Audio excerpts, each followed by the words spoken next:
Alangkah buruknya seorang di antara mereka yang mengatakan, saya telah lupa ayat ini dan ayat ini. Tetapi sesungguhnya dia telah terlupakan.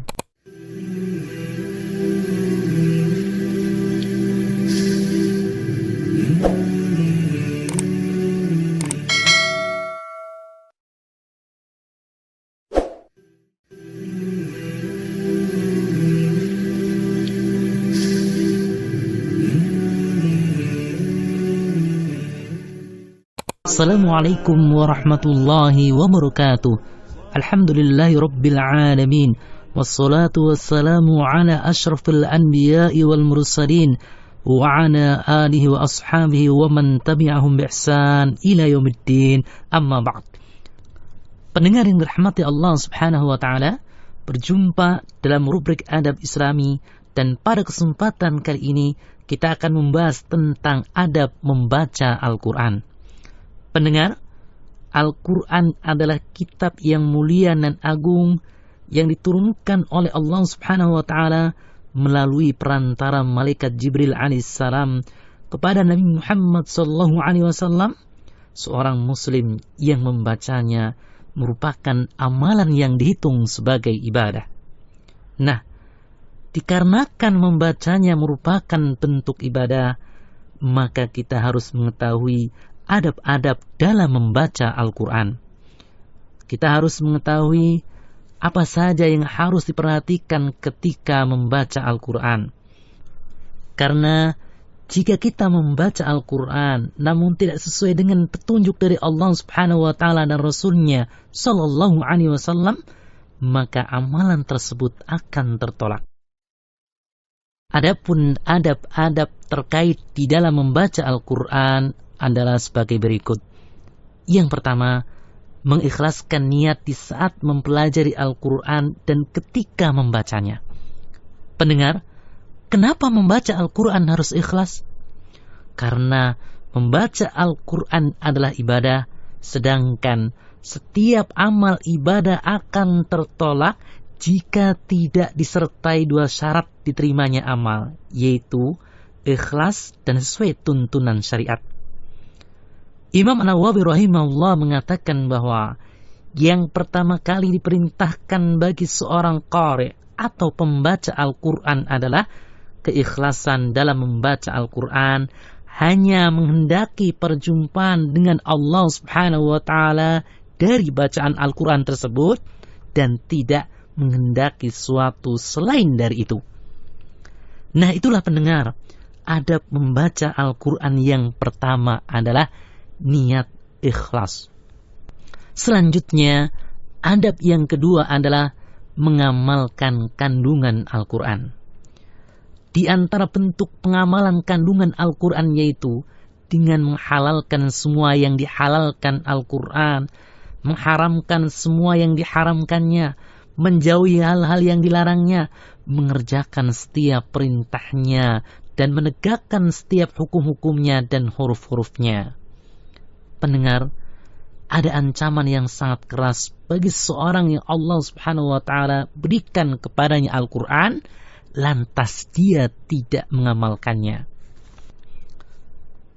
Di dalam Sahih Bukhari, dari penggalan hadis tentang mimpi Nabi Sallallahu Alaihi Wasallam disebutkan, maka kami pun beranjak pergi hingga kami menjumpai seseorang yang berbaring terlentang di atas tengkuknya dan seseorang yang berdiri di atas kepalanya dengan sebuah pemukul atau sebuah batu besar, lalu orang itu memecahkan kepala orang yang berbaring tersebut. Dan ketika dia memukulkan batu itu ke kepalanya, batu tersebut terguling. Kemudian dia pergi mengambil batu tersebut, dan tidaklah dia kembali kepada orang ini, melainkan kepalanya telah sembuh dan kembali seperti sedia kala. Lalu dia pun kembali memukulkan batu tersebut ke kepalanya. Saya berkata, siapakah ini? Keduanya mengatakan, dan orang yang engkau lihat kepalanya dipukul dengan batu besar, ia adalah seorang yang Allah telah ajarkan kepadanya Al-Quran, namun di malam hari dia tertidur dan tidak membacanya, serta tidak mengamalkan Al-Quran di siang harinya. Nah, itulah pendengar, ancaman yang keras bagi mereka yang tidak mau mengamalkan Al-Quran. Semoga kita diberikan kemudahan oleh Allah Subhanahu wa Ta'ala untuk mengamalkan kandungan Al-Quran. Selanjutnya, adab yang perlu diperhatikan dalam membaca Al-Quran adalah selalu mengingat Al-Quran dan memperbaharui bacaan Al-Quran. Pendengar yang dirahmati Allah Subhanahu wa Ta'ala, mengingat-ingat Al-Quran maksudnya adalah dengan membiasakan diri membaca Al-Quran dan selalu berupaya untuk menghafalnya. Adapun memperbaruinya adalah dengan memperbarui untuk konsisten mempelajarinya dan membacanya. Ketika kita telah memfokuskan diri untuk menghafal Al-Quran, apabila kita tidak menjaganya dengan mempelajari dan mengingat-ingat kembali, maka hafalannya akan mudah terlupakan. Al-Quran sangatlah mudah lepas dari ingatan. Oleh karena itu, kita harus memperbanyak perhatian dan lebih sering mempelajarinya serta membacanya. Rasulullah SAW telah memberikan sebuah permisalan bagi kita, perbedaan seorang penyandang Al-Quran yang memperhatikan Al-Quran dan seorang yang melalaikannya. Ibnu Umar radhiyallahu anhuma telah meriwayatkan bahwa Rasulullah SAW bersabda, sesungguhnya permisalan seorang penyandang Al-Quran bagaikan pemilik onta yang sedang terikat. Apabila dia memperhatikan untanya baik-baik, tentu dia akan memegangnya dengan erat. Namun, apabila dia melepaskannya, maka unta tersebut akan lari darinya. Dan Abu Musa al-Ash'ari radhiyallahu anhu, ia berkata bahwa Nabi SAW bersabda, jagalah Al-Quran, demi zat yang jiwaku berada dalam genggamannya. Sesungguhnya Al-Quran sangat mudah lepas daripada seekor onta yang berada dalam ikatannya. Pendengar yang dirahmati Allah Subhanahu wa Ta'ala, Nabi SAW menyerupakan sirnanya Al-Quran dengan berangsur-angsur dan terus-menerus dalam membaca Al-Quran bagaikan ikatan pada seekor onta yang dikhawatirkan lepas. Ketika penjagaan Al-Quran ini ada, maka hafalan Al-Quran pun juga tetap ada, sebagaimana halnya seekor onta. Ketika onta tersebut diikat erat dengan tali, maka onta tersebut akan tetap terjaga. Pengkhususan penyebutan onta pada hadis tadi dikarenakan onta adalah hewan peliharaan manusia yang paling mudah lepas dan sangatlah sulit untuk menemukan hewan tersebut apabila hewan ini telah lepas. Selanjutnya, adab yang keempat, hindarilah untuk mengatakan saya telah lupa ayat atau surat Al-Quran. Akan tetapi, katakanlah saya telah terlupakan, dilupakan terhadap ayat atau surat Al-Quran. Adapun dalil yang menjadi dasar akan hal ini adalah pada sebuah hadis yang diriwayatkan oleh Aisyah radhiyallahu anha. Sesungguhnya ia berkata, Rasulullah SAW telah mendengar seorang yang membaca sebuah surat di dalam Al-Quran pada waktu malam. Lalu beliau bersabda, semoga Allah merahmatinya.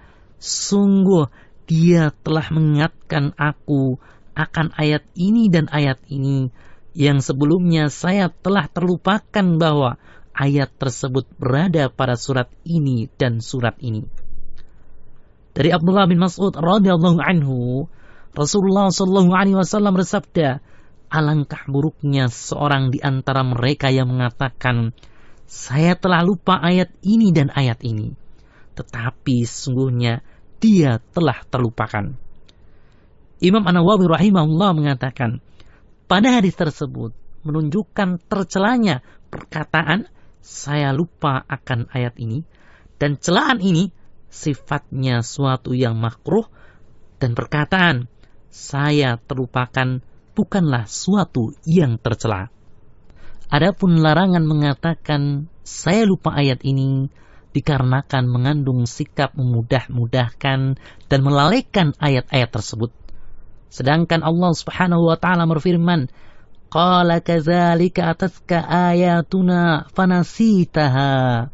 Demikianlah telah datang kepadamu ayat-ayat kami, maka kamu melupakannya.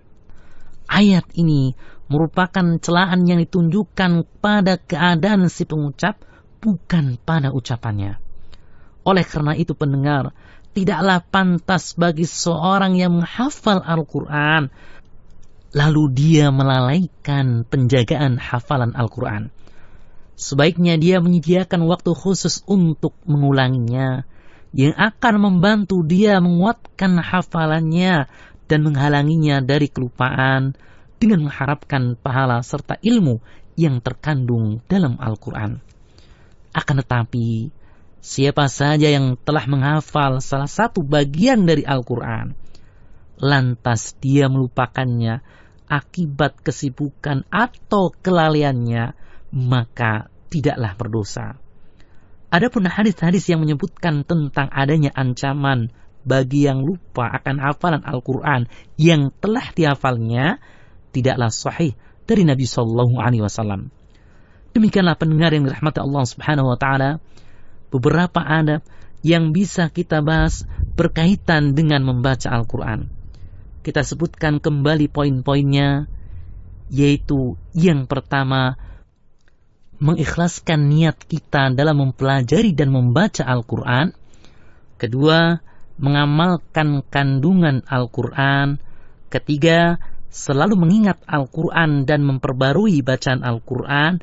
Dan yang keempat adalah, jika kita telah menghafal Al-Quran, hindarilah untuk mengatakan, saya telah lupa ayat atau surat Al-Quran, akan tetapi katakanlah, saya terlupakan atau dilupakan terhadap ayat atau surat Al-Quran.